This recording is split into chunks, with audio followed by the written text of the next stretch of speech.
Gerai, suprantu, sunkiai daug dirbat, ilgai sėdit, bet atsistokit. Idealiai neilgiau kaip 45 minutės mes praleidžiam sėdėdami. Jeigu turit tokią galimybę, jeigu neturit, pasidarykit tokią galimybę. Atsistojam, išsitęsiam. Neduosiu 3, netgi duosiu 2 tempimo pratimukus tokios. Būtinai padarykit. Pratemkim krūtinės raumenis, priekinius pečių raumenis, tos visus, tą suapvalintą visą nugarą, bandykim ištiesti.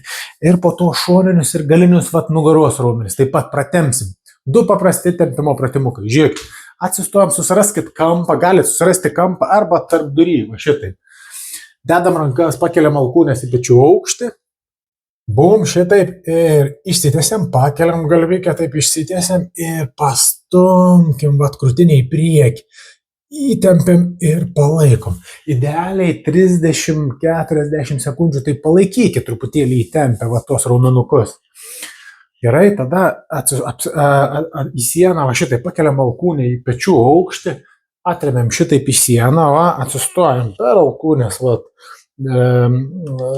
tokiu atstumu nuo sienos, kaip čia aš turiu, per sulenktą alkūnę ir vidinę koją į išorę, šitaip vėl išsitiesiam ir pastumiam klubą, taip, link sienos, matysim.